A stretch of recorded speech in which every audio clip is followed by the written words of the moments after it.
원방 목사의 아침 묵상 2023년 5월 30일 화요일 아침입니다.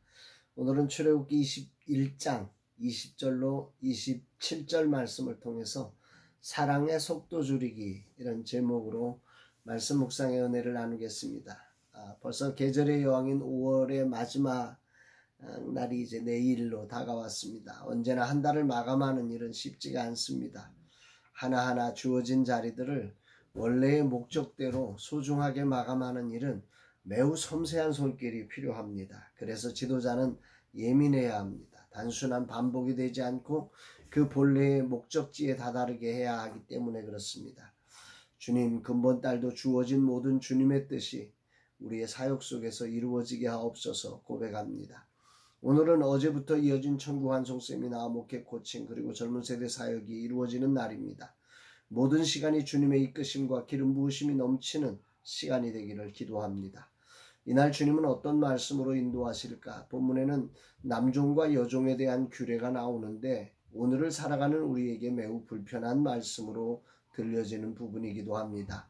20절 21절 사람이 매로 그 남종이나 여종을 쳐서 당장에 죽으면 반드시 형벌을 받으려니와 그가 하루나 이틀을 연명하며 형벌을 멸하리니 그는 상전의 재산입니다. 남종과 여종을 쳐서 바로 죽으면 거기에 그 사람이 형벌을 받고 바로 죽지 않고 하루나 이틀이나 연명하면 형벌이 없다는 거예요. 그러면서 그는 상전의 재산이다. 종은 재산이기 때문에 그렇다. 이렇게 말씀을 하고 있는 거예요. 앞뒤가 맞지 않는 부분이 있어요. 여기서 반드시 기억해야 될 것은 성경적 삶의 자리를 이해하는 것입니다. 이 당시 노예는 주인의 재산으로 이미 처분 대상입니다. 그러니까 죽이고 살리는 것 그 자체가 별로 의미가 없다는 거죠. 쳐서 죽으면 그냥 재산이 없어진 거고 살면 재산이 남아있는 것일 뿐이에요. 그런 시대가 이 말씀이 선포된 시대라는 사실을 우리가 기억하면서 이 말씀을 들어야 되는 거죠. 이러한 현실적 상황을 전제하고 오늘 본문을 보게 되면 이런 시대에 하나님이 뭘 말씀하고 있는 거예요? 그런 종들조차도 함부로 생명을 해하는 것은 안 된다. 이 얘기를 지금 하고 계시는 겁니다. 주인이 종을 때리다가 당장에 죽으면 반드시 형벌을 받는 일은 당시 삶의 자리에서는 있을 수 없는, 여기엔 혁명적 사고예요. 주인이 종을 교화하기 위해 때릴 수는 있지만 죽일 의도를 가지고 때리지 못하게 한 것입니다. 이 말씀은 26절 27절과 함께 이해되어야 되는데 사람이 그 남종의 한 눈이나 여종의 한 눈을 쳐서 상하게 하면 그 눈에 대한 보상으로 그를 놓아줄 것이며 그 남종의 이나 여종의 이를 쳐서 빠뜨리면 그 이에 대한 보상으로 그를 놓아줄 것이다.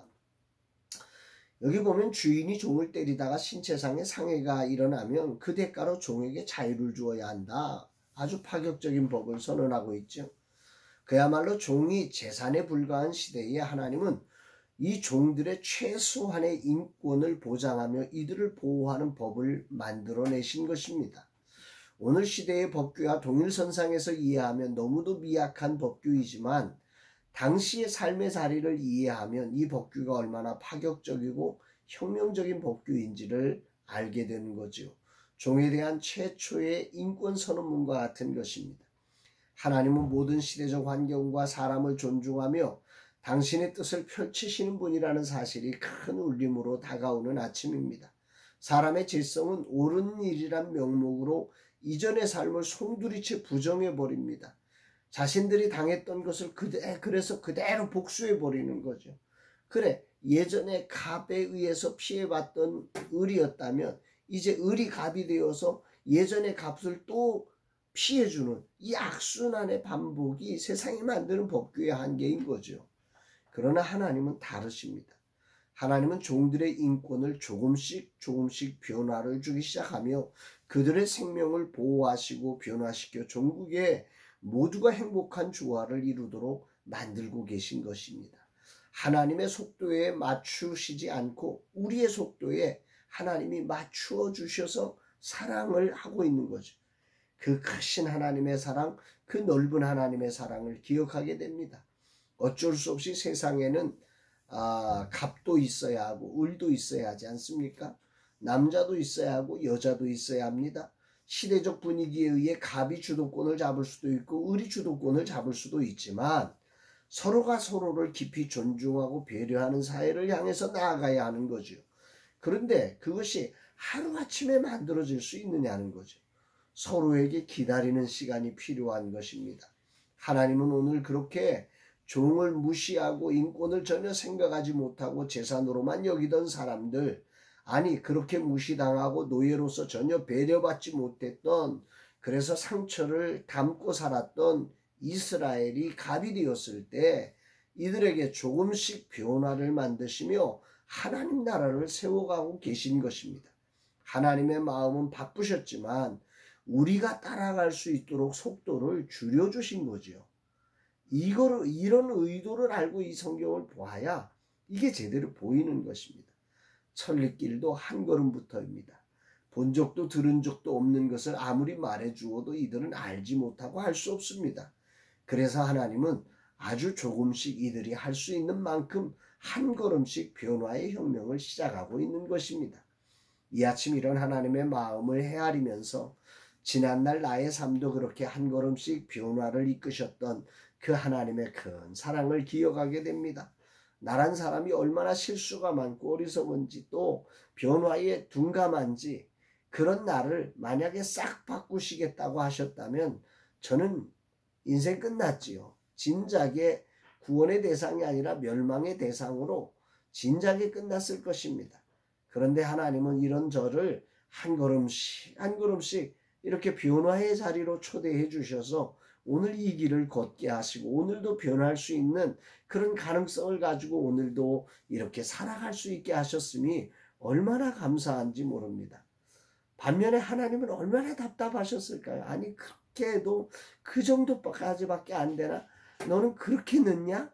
뭐 이러면서 많이 답답하셨을 텐데 우리 하나님은 그 답답함을 사랑으로 참아내시며 이렇게 속도가 느린 사람, 변화의 속도가 너무너무 느리고 무지하고 깨닫지 못하는 고집만 있는 이런 나를 참아주시며 내게 맞는 속도로 사랑을 베풀어 주셔서 오늘의 자리에 서게 하셨음을, 정말로 날마다 당신의 속도를 줄이셔야만 했던 그런 하나님의 사랑을 묵상하게 되는 아침입니다. 주님 감사드립니다. 도저히 주님의 성품을 따를 수 없는 자에게 사랑의 법으로 눈높이를 맞추어 주셔서 저도 주님을 닮아갈 수 있도록 인도해 주시니 감사를 드립니다. 내가 아니라 주님이 십자가에 죽으심으로 심판과 저주를 담당케 하시고 나의 속도에 맞추어 오늘까지 배려와 섬김으로 기다리시며 나를 바꾸시는 그 큰 사랑에 이종은 그저 감격합니다. 그 사랑 얼마나 크고 놀라운지, 그 사랑 얼마나 나를 감격하게 하는지 이 찬양으로 주님을 찬양합니다. 사랑하는 여러분, 오늘 이 하나님의 사랑의 속도 줄이기를 느껴보십니까? 나라고 하는 사람이 나를 수 있도록, 상처 입은 내가 상처로 보복하지 않고 주님을 따를 수 있도록 이 사랑의 속도를 줄여주신 이 하나님의 큰 사랑을 기억하면서 우리도 세상으로 하여금 조급함을 내려놓고 사랑의 속도를 줄여가며 영혼 세워가는 저와 여러분들이 되시기를 주의 이름으로 축복합니다. 사랑합니다, 여러분.